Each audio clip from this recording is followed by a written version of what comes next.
I went to Bryn Mawr College, which is a women's college, and chose a women's college because I strongly identified as a woman at the time, as a feminist, and as a dyke. I had my leather biker jacket and my big leather belt and my black T-shirts and my Doc Marten boots, my combat boots. Uh-huh. And that felt pretty comfortable for a while. And then my sophomore year in college, I was lying in bed with my girlfriend. I don't know if we were talking or what it was, and it just sort of hit me like a bolt of lightning, as they say. And I just knew that I had to change my body. So I started doing the research on it, and the only way to do that was to take testosterone. My first injection was a pretty large one of 2 cc's of 200 milligram strength depot testosterone, which is a fairly high amount. Just to give you a sense of how much that is, the average amount of testosterone in an average male body is between 300 and 1,000 nanograms per deciliter of blood. Mm-hmm. After that shot, and after an average shot, my testosterone levels go up to over 2,000 nanograms per deciliter, so that I have the testosterone of 2 high testosterone men in my body at once. You have the testosterone of 2 linebackers. Exactly. Yeah. Exactly. It's a lot. It's a lot of tea. And what's amazing about it is how instantaneous it is, that it happens within a few days, really. The world just, changes. What were some of the changes that you didn't expect? The most overwhelming feeling is the incredible increase in libido and change in the way that I perceived women and the way I thought about sex. Before testosterone, I would be riding the subway, which is the traditional hotbed of lust in the city. And I would see a woman on the subway, and I would think, she's attractive. I'd like to meet her. What's that book she's reading? I could talk to her. This is what I would say. There would be a narrative. There would be this stream of language. It would be very verbal. After testosterone, there was no narrative. There was no language whatsoever. It was just I would see a woman who was attractive or not attractive. She might have an attractive quality, nice ankles or something, and the rest of her would be fairly unappealing to me. But that was enough to basically just flood my mind with aggressive pornographic images, just one after another. It was like being in a pornographic movie house, in my mind, and I couldn't turn it off. I mean, I could not turn it off. Everything I looked at, everything I touched turned to sex. I was an editorial assistant, and I would be standing at the Xerox machine, and this big, shuddering, warm, inanimate object would just drive me crazy. It was very, very erotic to me. The Xerox machine. The Xerox machine, or a car. I remember walking up Fifth Avenue one day, and this red convertible went by. It was a Mustang, and I remember just getting this jolt in my pants, this very physical, visceral, sexual reaction to seeing a red convertible. What did you do with that? I mean, what did you think? Well, I felt like a monster a lot of the time, and it made me understand men. It made me understand adolescent boys a lot. Suddenly, hair is sprouting, and I'm turning into this beast, and I would really kind of berate myself for it. I remember walking up Fifth Avenue, and there was a woman walking in front of me, and she was wearing this little skirt and this little top, and I was looking at her ass, and I kept saying to myself, don't look at it, and I kept looking at it, and I walked past her, and this voice in my head kept saying, turn around to look at her breasts, turn around, turn around, turn around. And my feminist female background kept saying, don't you dare, you pig, don't turn around. And, I fought myself for a whole block, and then I turned around and checked her out. And before, it was cool. When I would do a poetry reading, I would get up and I would read these poems about, women on the street. And I was a butch dyke, and that was very, very cutting edge, and that was very sexy and raw. and now I'm just a jerk, you know?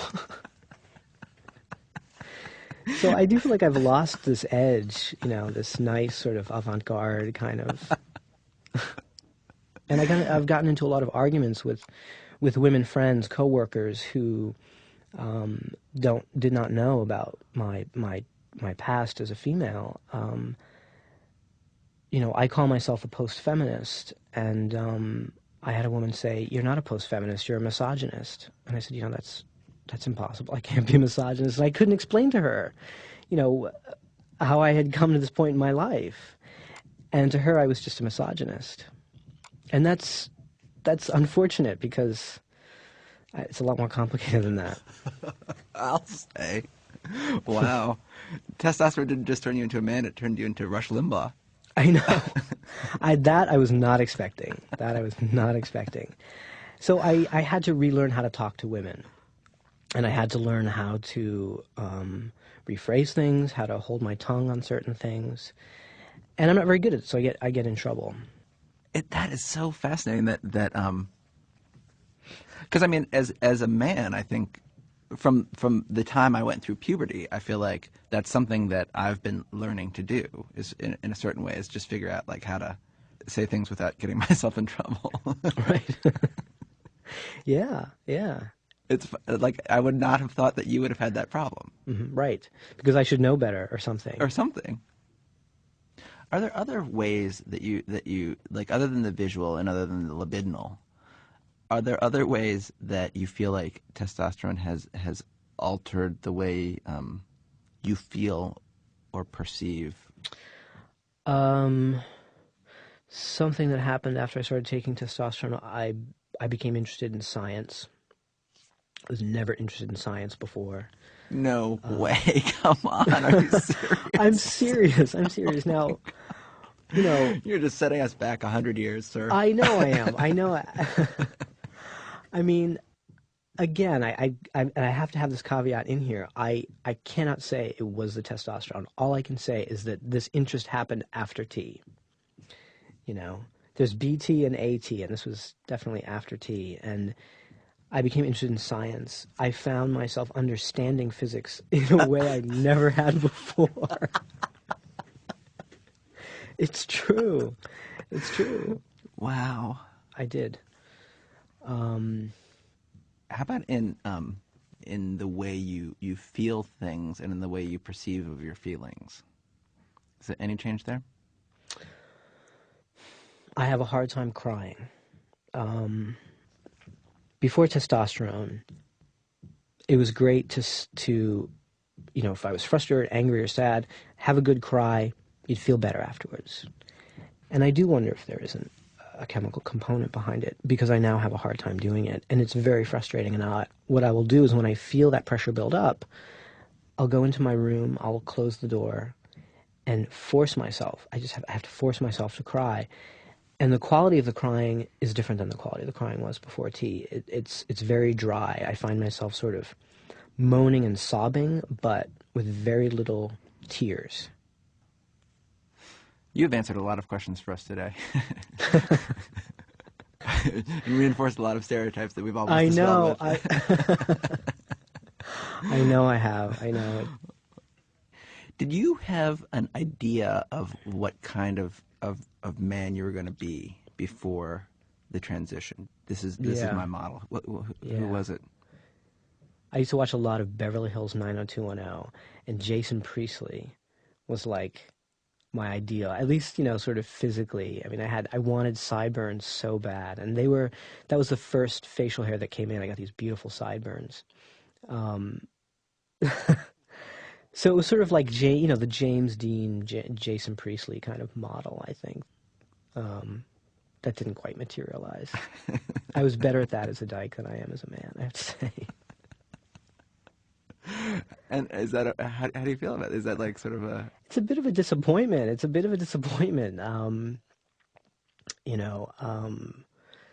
I often ask people, "What kind of a guy am I? What do you see?"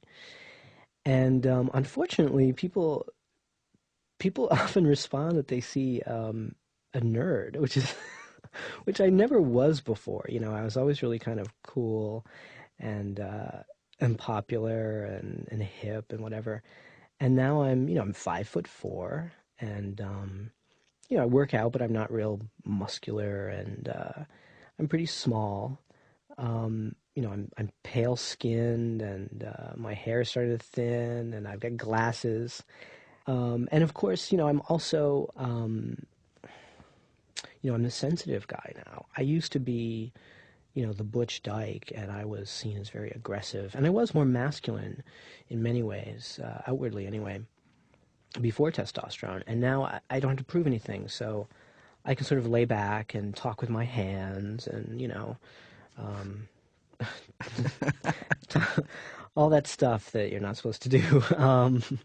So I'm still very much learning how to be a man in the world. There's a lot to learn. Men, walking the street is a constant battle. It's a constant contest. I began to notice once I started to pass as a man that single men walking alone down the street will veer away from their path to walk towards me, sort of get in my space, and then veer back. And it's very much like a little aggressive move. I've had men just sort of, angry guys walking the street just body check me. So I really feel like I have to, sort of puff myself up, so that people will keep their distance a little bit. But if I'm off guard and I'm walking around and I'm sort of enjoying the scenery, it's pretty much guaranteed that somebody will shove me. Were there specific things that you were hoping for? I think that the main thing that you hope for, that one hopes for, and that I hoped for when starting testosterone, was to pass as male, to be perceived by the world as a man. But I do have a sort of love-hate relationship with passing, that my whole deeper self becomes invisible and my history becomes invisible. And, I think that's hard. It's a hard place to be. Right, right. Especially because when I got my first job as a man, they didn't know anything about my past. It was very corporate. So I sort of had to let go of any edgy clothing and facial hair and whatnot that I had before, and I became really boring. I mean, I felt like, wow, people must think I'm really boring if they only knew, that I'm so fascinating. Throughout those almost 4 years, I had to conceal a lot. I would lie about where I went to college because I went to Bryn Mawr, and I couldn't say I went to Bryn Mawr. What college did you say you went to? Well, Bryn Mawr is in a bi-college relationship with Haverford College. And so I would say I went to Haverford, which is kind of, I don't want to say anything bad about Haverford. Some of my best friends went there, but I think Bryn Mawr is a superior school to Haverford. I do. And I think it's superior education. And when I have to say I went to Haverford, it's like a little knife in my heart. But, no offense to my Haverford friends. What do you feel like the biggest thing that you do miss is? Maybe the close relationships that I had with women. I still have close relationships with the women I've known since before T, but I don't make close relationships with new female friends. It's hard to do. There's a barrier. So I kind of miss being part of a cool bunch of women. I actually like women better than men. It just so happens that I fit in more as a man, But I think women are really cool. Sisterhood is powerful, all that stuff. So. Yeah. And what do you think is the biggest thing you've gained? Biggest thing I've gained, it's just so great when people call me sir. Even after 7 years, I don't always hear it, but it still rings a little bell inside my heart, like, oh, sir. It's wonderful. And it's something that when I was a little kid, I used to wish for, and turn me into a boy, Pinocchio. And you never really think it's possible. But it is possible. And the other nice thing about it is knowing that that's possible, that you can actually make this enormous leap, means that, well, then anything else must be possible too, because this is certainly you know, unbelievable.